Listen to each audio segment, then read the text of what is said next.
I was just grooving to that beat, Monty. I know it that's kind of what grows I'm on saying. you. Like when it ends, it's like, oh, I was kind of Oh expecting this. man. Oh. Oh well, Oh well. Yes, we are back for we are another edition. We are back for another edition of Get Found, be seen. Be Seen. Hey, I like that pause, by the way. That was kind of cool. Pauses are good. Pauses are good. Pauses are good. Well, I guess it Intentional depends on the pauses. scenario. Intentional pause. There it is. Intentional pauses are good.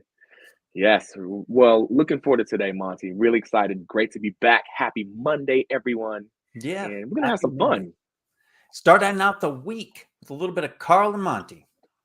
That's right. I like that. That sounds pretty cool. That sounds like a cool ad or cool commercial.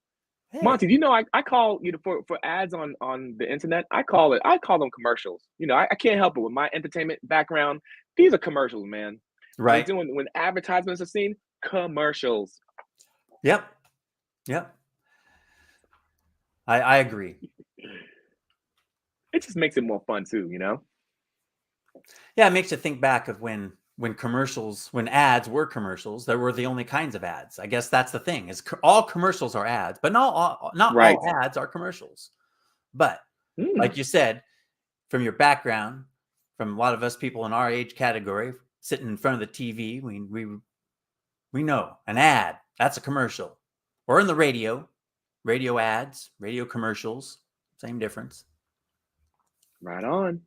Very true. Very true. Today, let's delve into how personal presence adapts to different environments, or how you want to adapt your personal presence to different environments. Let's see if we can uncover some valuable insights and practical advice on how speakers can bolster their confidence and amplify their presence across a variety of environments. And I love this, Monty, because this is important. This is super important. This is one of the core things, if not the core thing that I focus on. Your presence is important. If your presence isn't there, you're not there. Or 100% you're not there. Or people don't notice you're there. People don't notice you're there. You can be there. You could be there 100%, but with the wrong presence, you won't get noticed. Right. Wrong application. Or maybe you'll get noticed, but you'll come across wrong. Totally. Very true. Very true. Let's explore the contrast between some of these things, like in person and on camera. Now, how does the experience of speaking in front of a physical audience differ from speaking in front of a camera? Absolutely. I tell you what, I've experienced that from my days of even being a youth, even being a teenager, because with the performance background, and even with that, when you're in front of a camera, you have to. Let me back up. When you're in front of an audience, you have to be more dynamic. You have to be intentional. You have to pay attention to the things you do, your mannerisms, and you're connecting with everyone in the room as much as possible. If you like, for me as an entertainer, I was trained. Like my trainer, my mentor or mentors and coaches. They were heavy on us as far as how we come across. So whether it's you're speaking to or presenting to the first person in the first row, the person in the back, the person to the left, the person to the middle, the person to the right, or the person to the back, or the people to the back, middle, left, right, or even the person coming through the door, even the people outside the door. If people are looking in and watching, you want to make sure that you reach every single individual. So you have to be super intentional. And so that's why, like, if you Broadway shows and things like that, you'll see people projecting loud. So that still applies to speaking. You have to project as much as you can. You have technical things that help you out, like the microphone or lapel mic, cordless mic, etc. Those are super important because you don't want to blow your voice out. But even if you do have those tools, you still have to project in a good way so that you're going to reach people. And even before that, though, before you even step onto the stage, you have to present. A lot of people don't think about that, Monty. I could come onto the stage tired.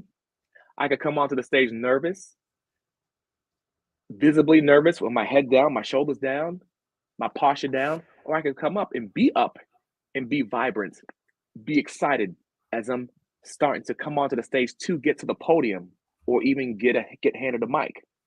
So all those aspects are important. Now, if you're on a camera, it's different. You're not going to see all that. So you still, if you're thinking about, you want to think about presenting to the people, speaking to one person, and that could be applied to if you're in the audience as well. That's a whole topic too, as far as the avatar, target audience, etc. But if you're speaking into the camera, you want to speak like you're speaking to one person. But I like to think too, it's like you want to be like you're speaking to one person, but you're also speaking to a family in the living room, a couple, youth, whomever your target audience is. It could be one person, it could be multiple people, but it's like you're speaking to one person because you're speaking into that lens. That makes sense? Like Yeah. even now, I'm using my hands. I'm going like this, but if I'm live on a stage, man, I'm doing it different places. Of course, I'm being intentional, but those are the adjustments that I have to take.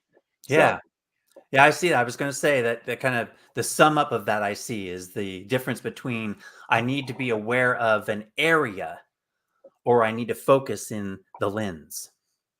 right, right. It's Interesting. interesting. It's interesting too. Like one thing, the analogy I think about is when if you ever see like, if you ever look on IMDb, which is a entertainment industry site, or if you see a director on YouTube looking into the lens, or if they're directing someone like Tom Cruise or someone, they'll do something like this, and it's cool. It kind of gives you that analogy of focus. So when you're speaking, you want to be able to make sure you focus into that lens, because I could be like this, and I could come across like I'm all over the place. Or if my screen that I'm talking, if I'm speaking to my lens, and like you and I speaking, and the screen's right here, I could be speaking like I'm speaking right there. You can't see we don't have the eye contact, Right. but I have to be mindful that when I'm on camera, I'm looking right into that lens. We're looking eye to eye. That kind of covered that. My next question there, I was going to ask if you had Hmm. any good tips for building confidence in the two different scenarios, and you just covered that one on the lens. It's like, okay, just focus Hmm. in on the lens. What would you Right. say would be the big tip for building confidence when you need to come out on stage in front of a larger gathering? Right.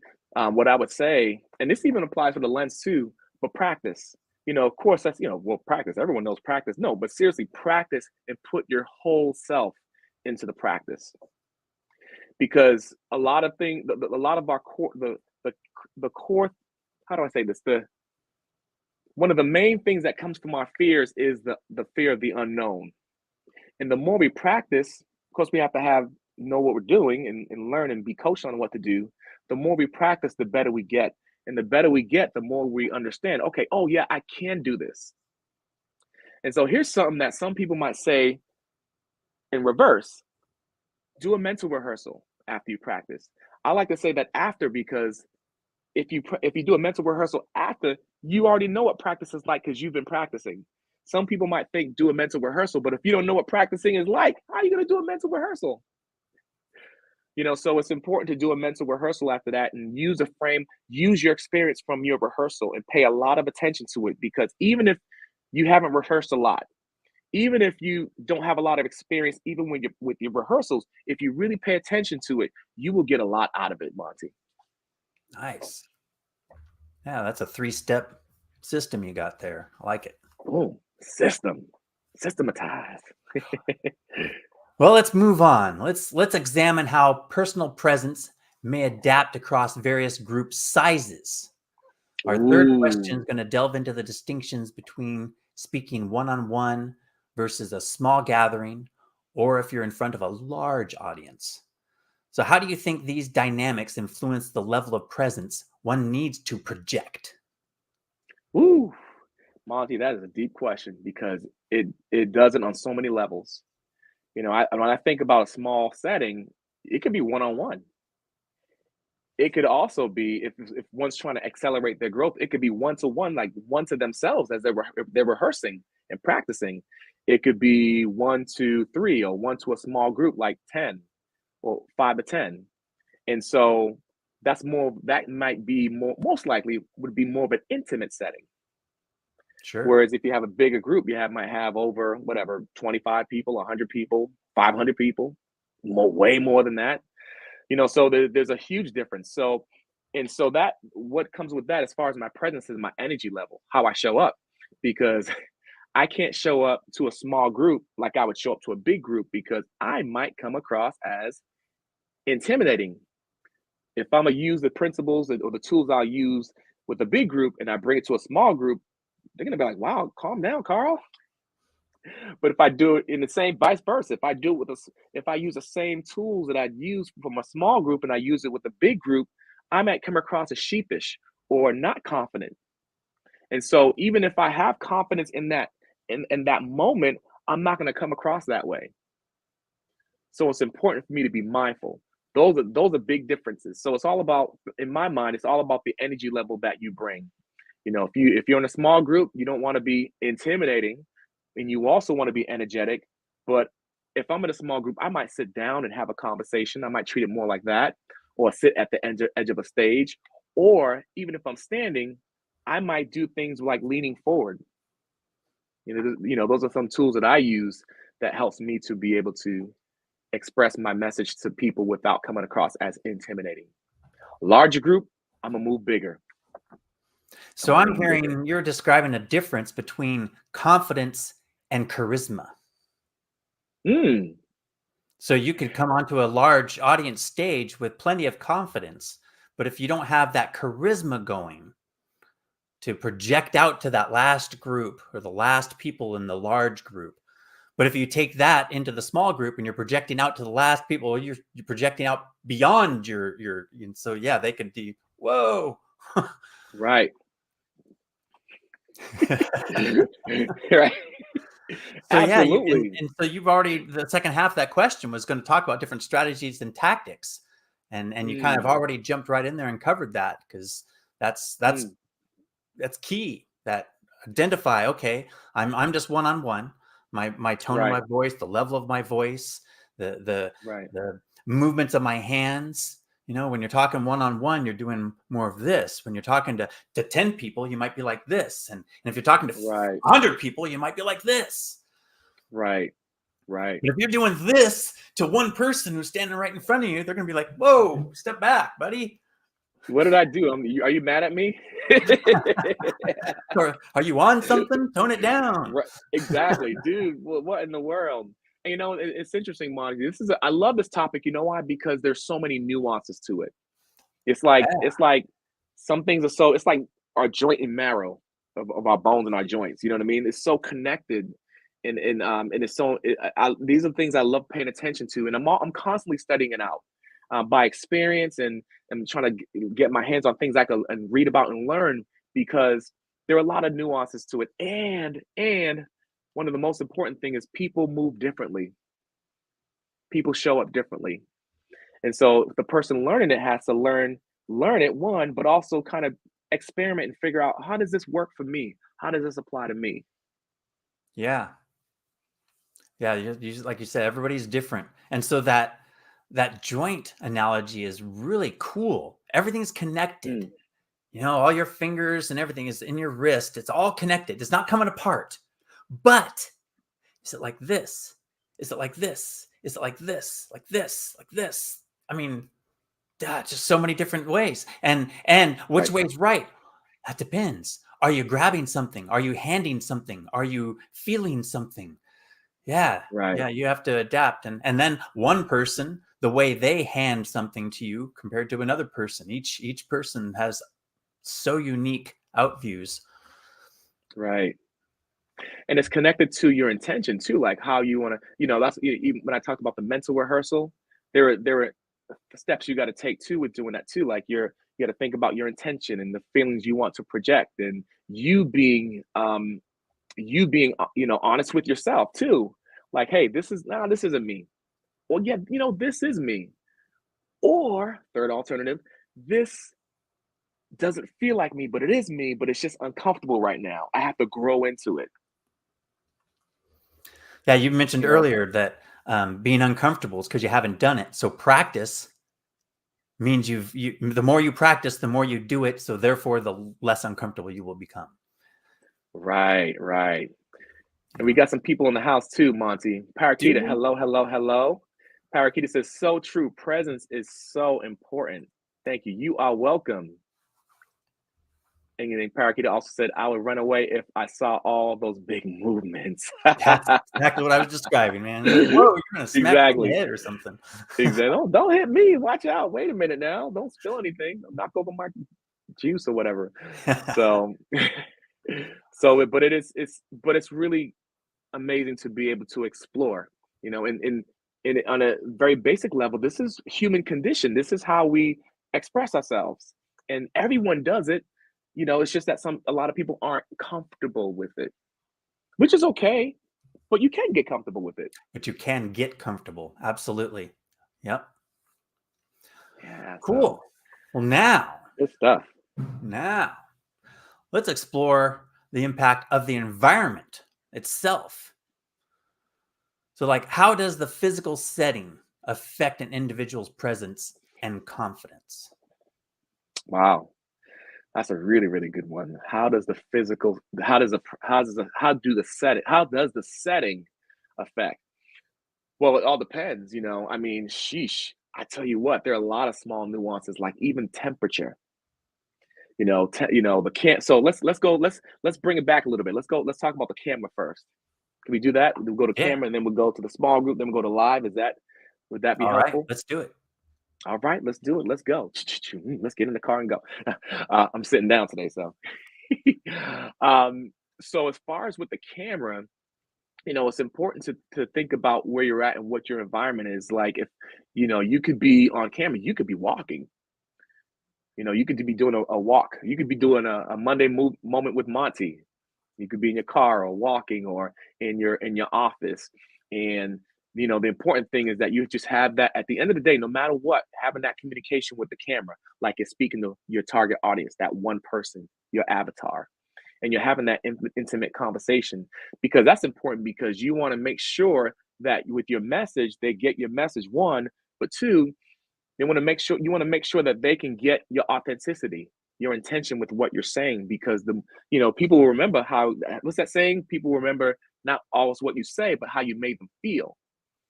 So you want them to feel what you're saying, you know. And I like that because that's like a reference with music. You want people to feel what you're singing. Right. Same thing. Same Right. thing. It's communication. So that, think about your intention. Think about having that conversation when you're speaking into the camera. Think about your gestures, taking your time, because you might have an off day. You might be on point one day. Every day is different, but the cool thing is, even with that, you come out with your authenticity with it too, because you come as you are. Right. And so that's with the camera, taking your time. Um, also just make sure you have good lighting too. If your lighting's not good, you don't want to come across like a serial killer, right? You want to have good lighting so people can see you, and see your expressions and see your emotions when you're having that conversation. Now, going to a small group, and that's if you're off camera, you want to think about, how what do I want to communicate and how do I want to come across? You want to be intentional, and you don't want to be intimidating, like we talked about before. So taking your time and doing a mental rehearsal and talk about, know your points, know what you want to talk about, and just make sure that people feel safe in that small environment, because if people don't feel safe, they're not going to get your message. So that's a key thing. You don't have to worry too much about that when you're on camera, because you're on camera, but when you're in front of people, you want them to feel safe, and you want them to feel like, hey, we're having a conversation. And here's one thing to think about too, Monty, which is very interesting for all of us. People do differently in different environments. Like, for example, you might feel comfortable on camera. I might feel comfortable on camera. I might not feel comfortable speaking to someone one on one or to a small setting. I might feel more comfortable speaking to a larger setting. It all depends on the individual and our Sure. personalities, Sure. you know.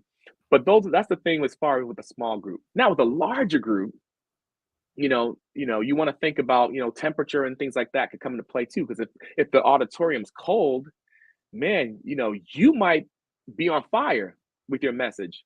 But if that person in the front row or the back row, in the middle row, if they're freezing, they're not listening to you. They're thinking, when can I go home?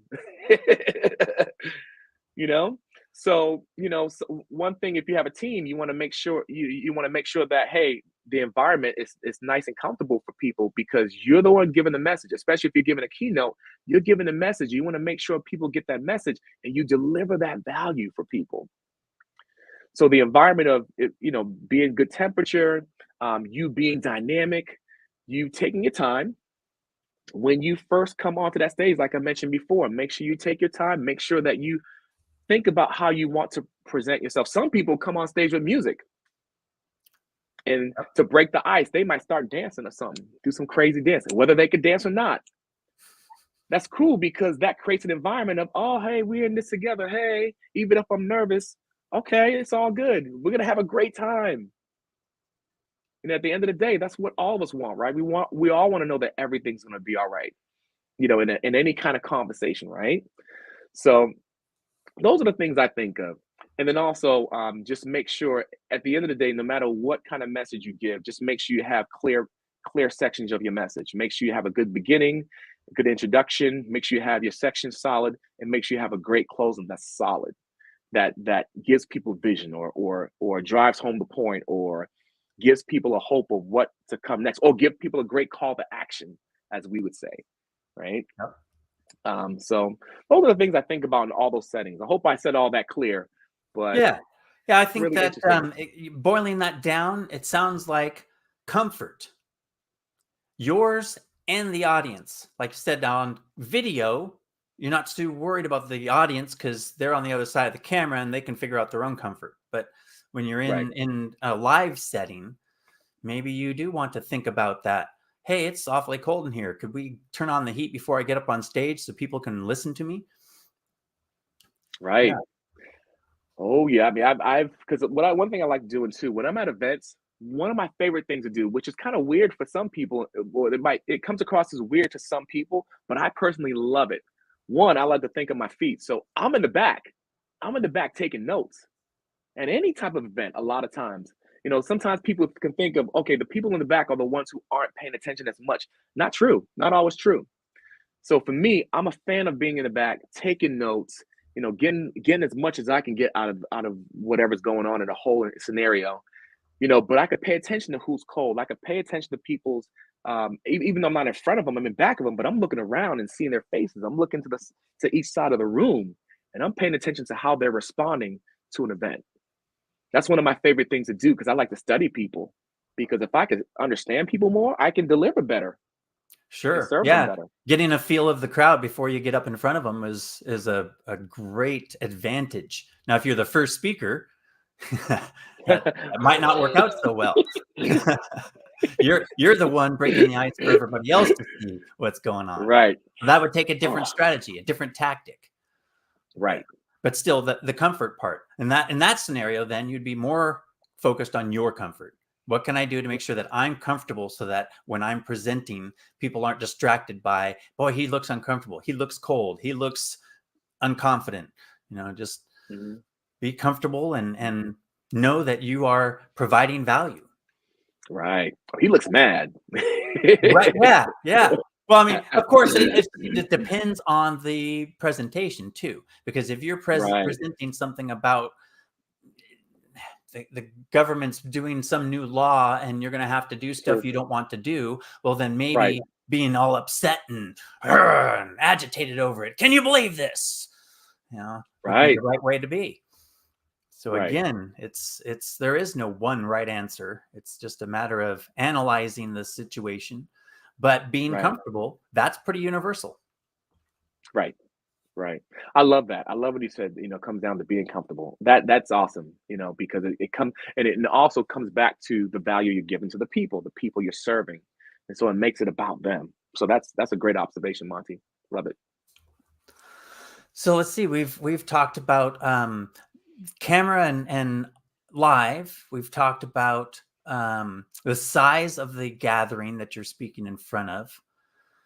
Let's explore the importance of adapting one's personal presence in relation to the formality of the event. Mm. So, like, how does being a host of something differ from being the co-host or just a guest speaker or someone in the audience? Yeah, I love it. Wow, it depends on the application. I mean, maybe we could take, hey, a podcast, for example. It's podcasts are. Is it okay if we explore that? That'd be Yeah, let's do helpful it. to dial in. Okay, so as far as a podcast, we have our podcast. You know, and the cool thing is, our podcast is unique. It's cool because it's like, let's just do this. It was. But right? We're just But making like it up as we go. we're both co-hosts. We're host, co-hosts. We're all of it in a Right. bag of chips. Uh, but usually in scenarios where you have a host and you have a co-host. Like I have my son CJ. I'm a host. He's a co-host, and other times he's a host. I'm the co-host. That's how we do it. And the thing is, the host, creates the environment, sets things up. And the way our podcast went, me and CJ, was I wanted to raise him up as my son and say, hey, I want you to be able to facilitate. This is, the intention is, it was and is we grow it, we interview people, we want to target a specific group of people, and that sometimes that's going to change. But the formality is that's what we do. He's a host, I'm a host, we're co-hosts, and the goal is we want to be able to make sure that we don't step over each other's toes, and we want to be able to try to get a groove. We're related, it's different, but it's a different environment. That's not like us being in the house having dinner together. That's us talking, and we're still feeling each other out as far as, okay, let's make sure we don't talk over each other. Let's make sure that you start the conversation. Let's make sure that you answer. But it's the same thing with us, Monty, as I'm talking, it's the same thing with this. It's the same type of formality, as you really think about it. So that's important. Now, if I'm on a podcast, I'm invited to a podcast, it might be different, where the host has me and I'm a guest on the podcast, right? I'm going to follow. My goal is to follow their lead. I don't want to take over the conversation. I want to be able to follow their lead with what they're saying so that I can give the value that I'm meant to give. And hopefully that host is good where they can help draw me out and I can answer the questions. And every host is different. Whole other topic. Right. But that's the whole idea. And so hopefully at the end of that podcast, people would have gotten the value, of course, besides that with editing and productions and all that stuff. But that's the whole idea. So that's a type of setting. Does that answer your question? Yeah, I think what I'm getting out of that is the formality. You need to identify where your formality level is. It's Right. not because you're the host, that means your formality level is here, or here. Right. It's well, that depends on, well, who's the co-host and who's the guest and what's our topic and who's our audience. Right. Yeah. And also the setting that they set, like, some people set the pace even before the interview. Some people may want to give you a questionnaire, they may give you questions. I've been on some podcasts where they don't give me anything. I just show up and I'm ready to go. But that's the way I am. I'm just like, let's do this. But for some guests, they don't like that at all. Right. They need to know and they need to be prepared. Yep. If they're not prepared, if we do that to a guest and they expect to be prepared and we don't set them up, they're gonna feel like, oh man, I didn't do my best. But why didn't they do their best? They probably didn't do their best because they weren't ready. Maybe not. Maybe not. Maybe we could have prepared them better. So every podcast is different and depends on the subject as well, and the vibe of the podcast host, the personality of the podcast host. All those things come into play when it comes to environment. Yeah. I'm thinking that host and co-host are formal names, but not formal descriptions.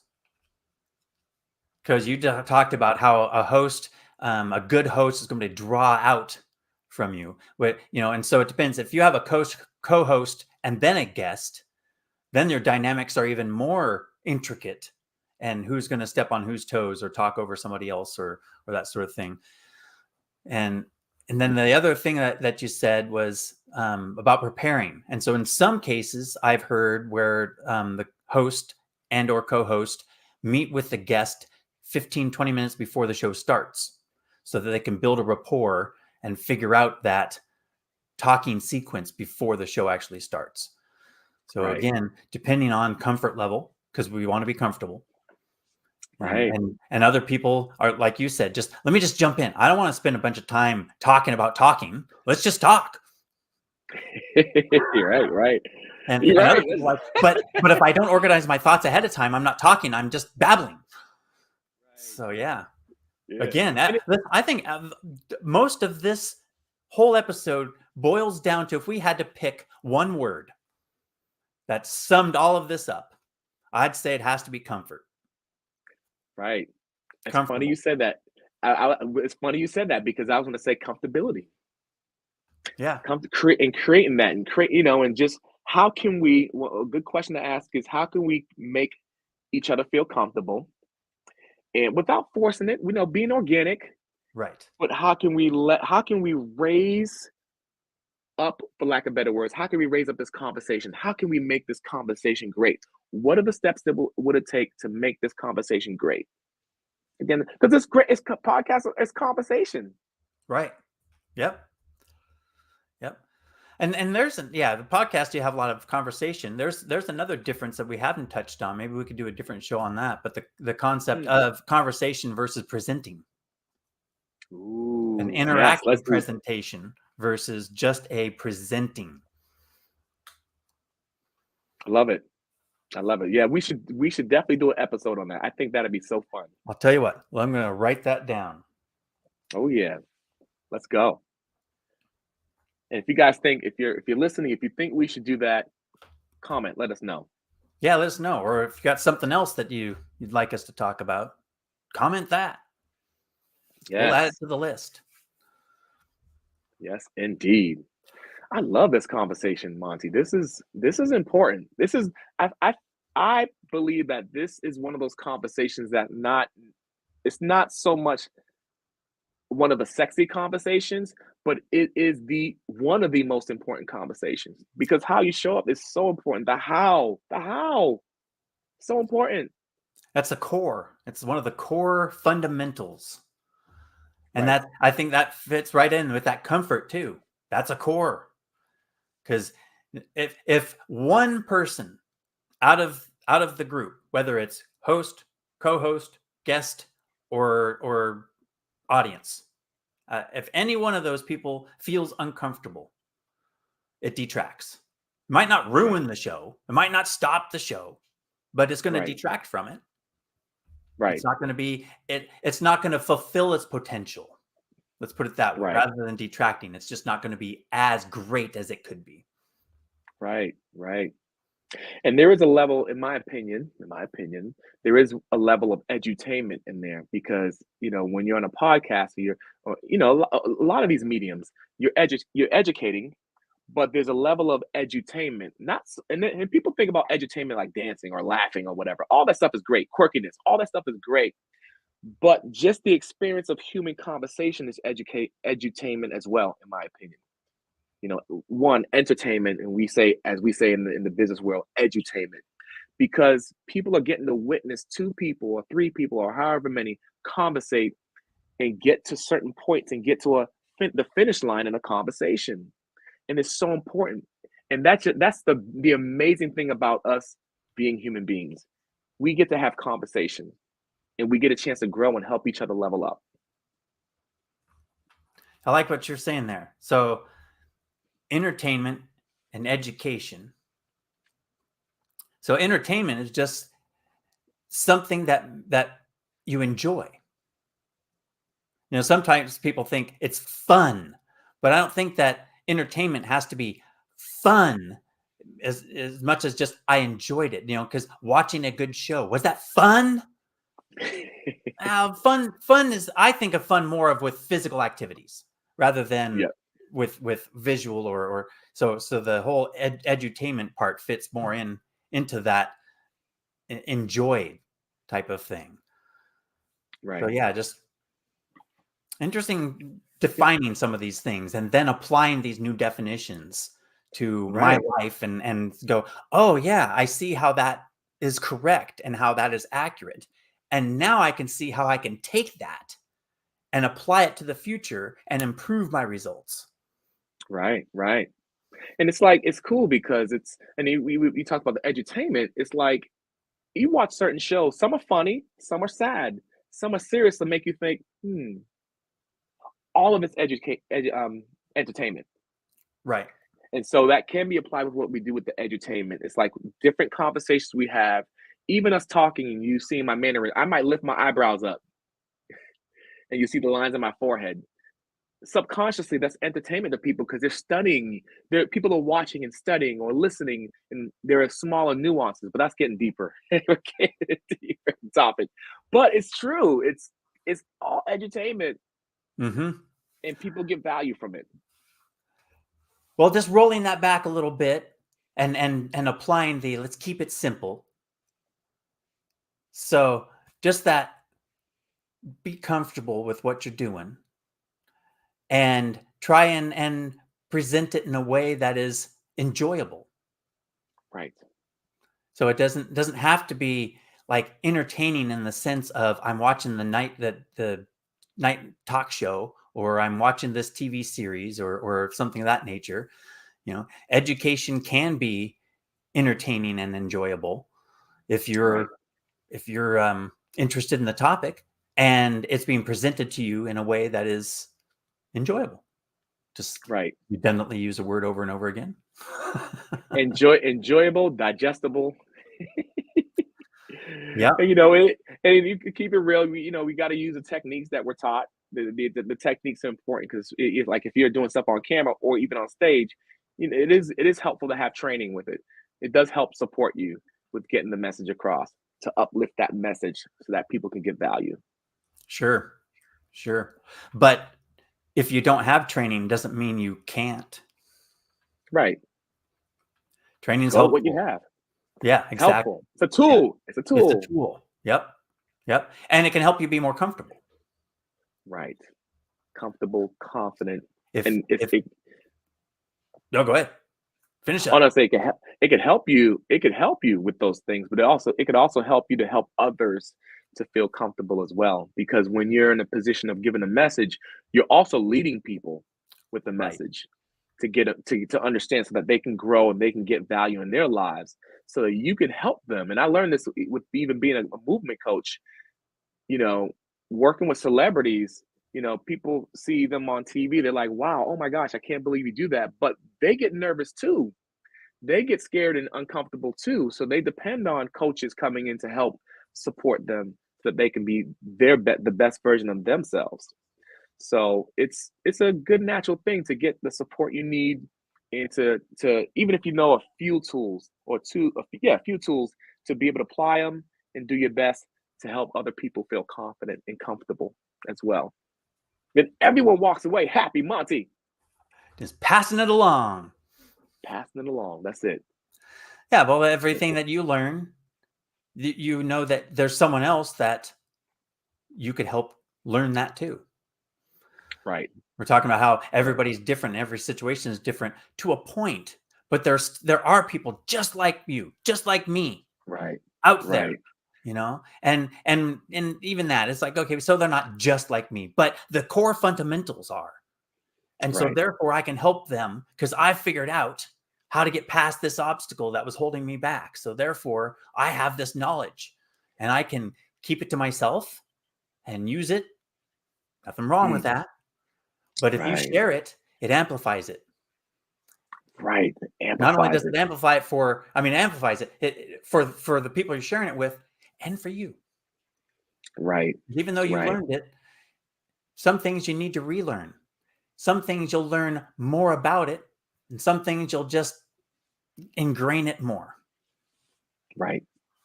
Right on. That's true. And it's interesting you said that too.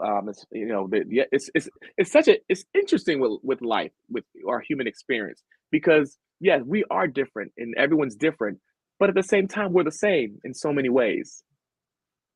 Yep. I think it's good to have that balance. But I'm a firm believer that we learn better, and our growth accelerates when we could think. Not saying you got to think like me, but when we think along those lines, it's helpful it's only helpful. Yep, and there's a good point. It's not that you need to think like me, or you need to think like so and so needs to think like you, or any of that. It's that, hey, acknowledge a different viewpoint. Right. It doesn't have to be right or wrong. Just acknowledge it exists, and you have just bettered yourself. Right on. Well put, Monty. Yeah, it's something I strive for. It's not easy to do. Oh It's yeah. not easy to do, to accept someone else's viewpoint when it's so foreign from yours. Right. But there's growth opportunity there. But there's growth opportunity. Yep. So before we diverge into some other mindset podcast, It's going great good too, stuff, but though. great stuff. But hey, I think we covered our topic for the day pretty darn good. I'm looking through the questions, trying to see if there's something else that we could glean out there. But we touched base on all those different points, and then some. That's the great part. Is that we have a flow, but it's not a set track. We are not a train on a track. We're water down the slope. Maybe we'll go over here. Maybe we'll go over there. But we'll get down there one way or another. We'll get there. We'll get there. We'll get there. We having fun along the way. Along the way, we're on. I think this is our 9th episode, and we had a couple weeks off here and there. So we've been gathering for 3 months now already. Love it. Yeah. Celebrate. Absolutely. That's just my testimony to anyone who might be watching and saying, well, how hard is it to do a podcast? Or, can anyone just do that? Oh yeah. If I can do it. Yeah. If I can do it, you can do it. I'm good. I'm fine. I'm a happy camper. Me too. Yeah, this has been fun, Monty. This is great. Let's keep doing it. Let's keep rocking. Keep going. I'm entertained. I'm hoping other people are entertained. I know that we're throwing out education, so if anyone's listening, they're going to pick up some tidbits here and there. I'm not going to be able to help it. Right on. You got to. Presenting on camera, websites, presence, getting found, being seen. That's important. Yeah. Well, I mean, if you want to do business. True. Very true. It's important. It's key. There are people that don't want to be found or be seen. That's fine. So they don't watch our show. That's easy. It's all good. Pre-qualified. There you go. Now you know. Right on. How about any questions? Anybody pop anything else in there before we? That is it. All right. Other questions. Cool beans. We covered it. Rock. Oh yeah. And Monty, let me ask you a question. I got a question for you. Okay. If people like me who might have no hair, just kidding, they have hair, but they're pulling their hair out, like frustrated with how to get a strong web presence, where can they go to get support and help? Well, they can look me up at montyarmstrong.com. That's my web presence. All things Monty, or all current things Monty. Just scroll to the bottom and there's a contact form. You can ask me any question. Any questions? Oh, you're available for questions too, Monty. Wow. You can ask. Come on now. You can ask. You can ask, but no. Yeah. If they're on topic, I'll answer. There you go. So what about you though, Carl? What if someone was looking at this episode saying, that Carl, he knows his stuff. I think I need Carl to help me out and get myself in front of people and be more comfortable. Being more comfortable. Well, get a blanket. I'm just kidding. Just kidding. Blankets are comfortable though. I tell you that, especially the heavy ones. Okay, off topic. CarlAlene.com. Check it out. My web presence hub. All things Carl. If you need coaching with your presence, presence on camera, presence with moving that helps you with your movement throughout the day, check me out there. Well said. Mr. Right on. carlaline.com.